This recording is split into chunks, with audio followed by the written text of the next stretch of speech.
Olha só, pessoal, mais um Fala Carlão direto de Las Vegas, mais um Fala Carlão na prateleira de cima. Agora eu posso dizer que é na prateleira de cima da alta tecnologia, na prateleira de cima da mais alta tecnologia para a agricultura.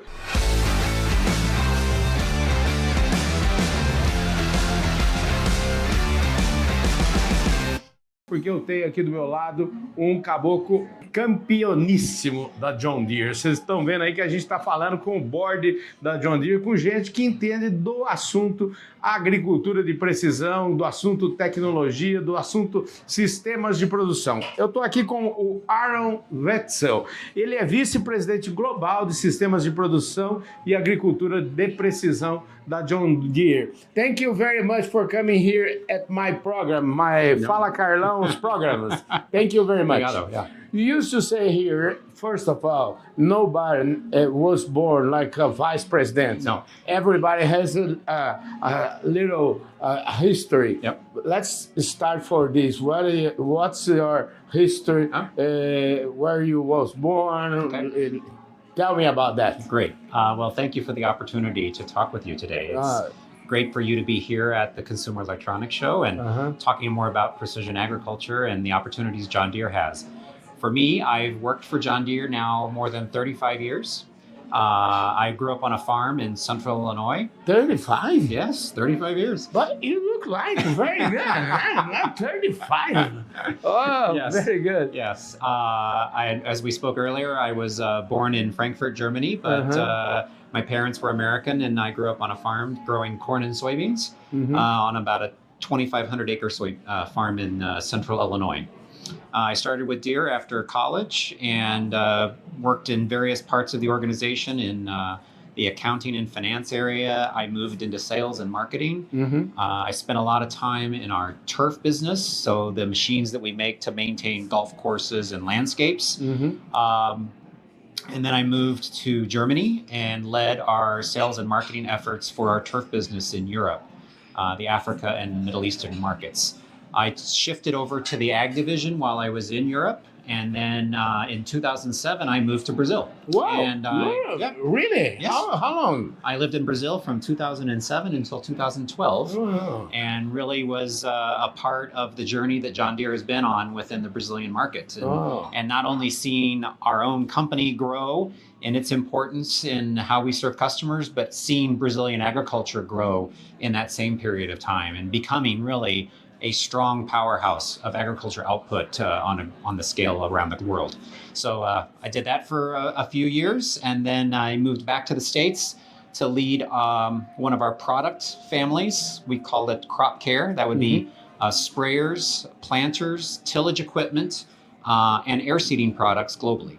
And there's where we really started our journey around bringing technology into our products so that we can more precisely place chemicals, seeds, and nutrients, but also document and monitor how the job is being done in the field and take all that information and send it up into the cloud so that customers can make better decisions in each step that they make through the process during the course of a production season.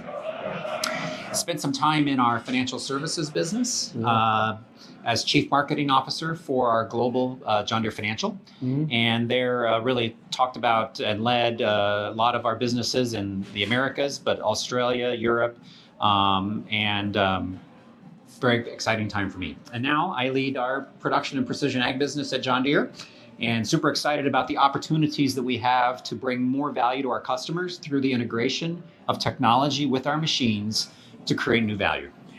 Someone have maybe questioned me in Brazil, Carlão, what do you do in a technology and an electronic show in Las Vegas? Yep. So I send you that question. Yep. Why just John Deere will be here? Yeah. You know, it's we asked that question a lot. I've asked that question myself. Why come to a show where we don't have a lot of customers participate, but it's an important show for us to really tell the story about what John Deere is doing to bring technology to our customers. And it's a way for us to communicate to supply chain opportunities in the technology space of what Deere is doing, how we're creating value for our customers. It's a way for us to communicate with potential employees in the technology space that the mission that John Deere is on to help feed, clothe, and support the growth of the globe is a very compelling opportunity for future employees to come work for us. And it's telling our broader mission to the world here on a grand stage of technology about what Deere is doing to really unlock value for customers, to help them do more with less, produce more food, produce more fiber, produce more infrastructure, but do so in a way with the integration of technology that is a more sustainable for our planet and for our customers.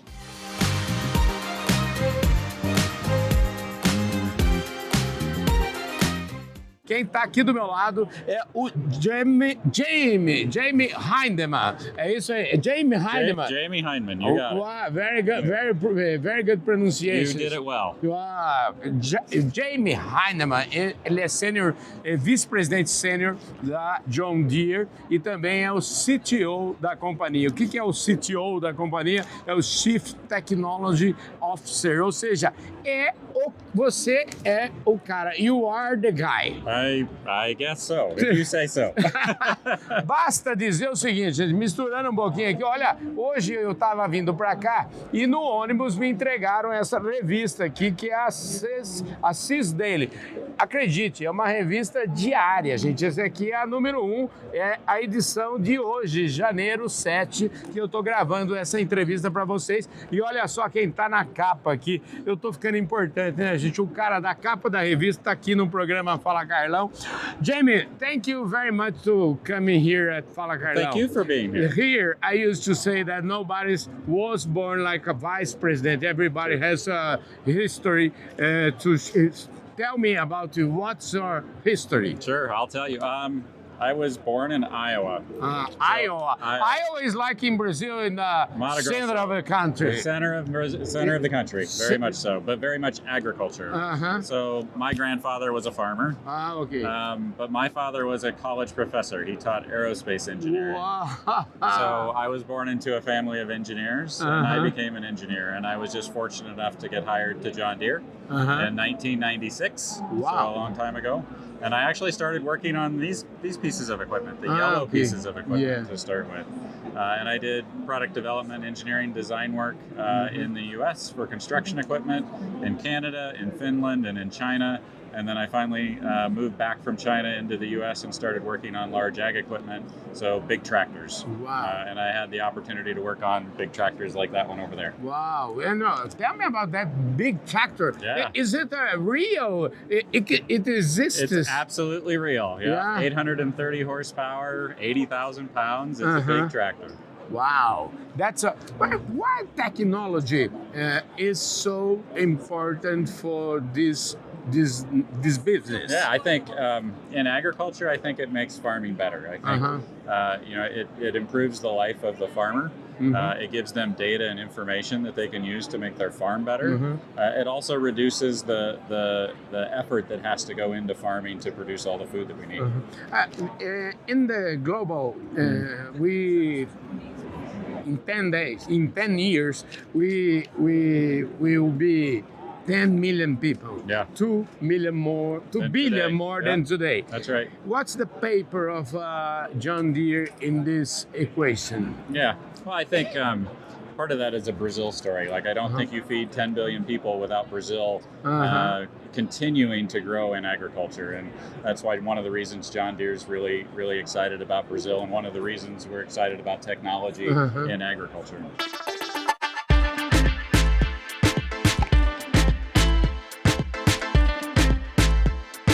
E aqui do meu lado agora a gente tem uma especialista. Vocês viram aí, a gente falou com os vice-presidentes da companhia, enfim, a gente falou com o pessoal da cúpula. Agora a gente vai falar aqui com uma moça que entende mesmo do riscado. Ela está ali, ela que está projetando este tema aqui, e me parece que ela trabalha na John Deere, trabalha numa empresa coligada, a Blue River.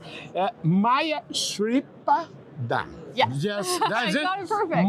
Maya Sripadam. Thank you very much for coming here at our program, Maya. Oh, for sure. Thank you so much for stopping by the Deere booth. Yeah. I'm very excited. Tell me about you. What do you study? Yes, so I grew up in the Bay Area in California, and I went to Carnegie Mellon for university. That's out in Pittsburgh, Pennsylvania. When I was at Carnegie Mellon, I studied a degree called Information Systems, which is basically the intersection of business, engineering, and design. So I've been really grateful and lucky to take kind of what I learned in college and apply it to a pretty amazing use case, which is autonomous farming and construction and building autonomous systems for the people that help build and feed the world. Autonomous, autonomia, né? Esses carros autônomos é tudo que a gente, equipamento, trator, carro, tudo que parece que é a palavra da vez aqui. Autonomy is the word of this time. Yeah, absolutely.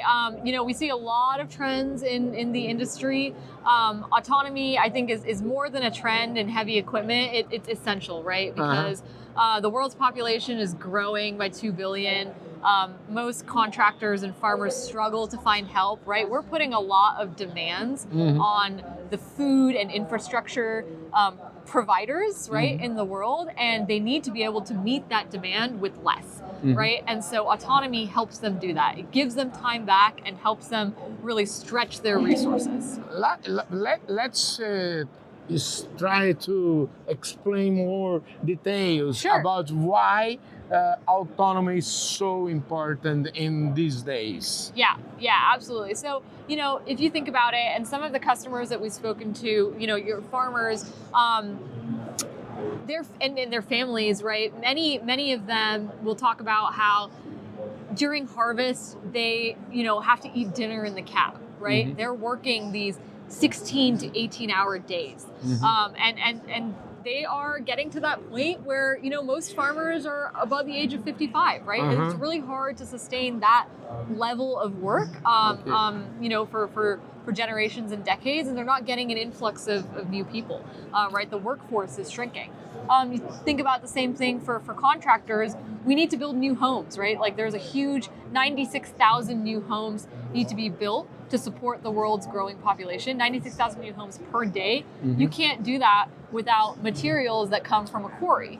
And so quarries are expected to produce more, and they're expected to run for longer. They're expected to meet more strict targets. And you need the help of technology that is always there, that is reliable, that is predictable in its operation and operationally efficient to meet that demand. Let me see one last question about the security, because when for the common sense, I have a fear to get a like this without driver. How do you test this? How the security in this equipment? Yeah, it's a great 100%. question. Great question, right? And safety is the number one most important thing for Deere and it should be for any autonomous system. So we take that really seriously. And safety really starts at the vehicle level. And I think that's kind of the power of Deere's robotics and autonomy platform, right? Is we're able to test the vehicle and have redundancy in the actual steering and braking, and develop a perception safeguarding system that works on top of that and in conjunction with that. All of our software goes through rigorous field trials, right? And everything is tested and analyzed before it's deployed to the field. So that allows us to provide our customers with updates progressively and over time, but every update always passes a minimum bar for safety. Oh, Maya, thank you very much for coming here. Awesome. Thank you so much for talking to me. Eu conversei aqui com a Maya Sripadam. Yes, you got it. Thank you very much. Thank you so much. É isso aí, gente. Mais um Fala Carlão daqueles na prateleira de cima, direto aqui dos Estados Unidos. Valeu, gente. Fui!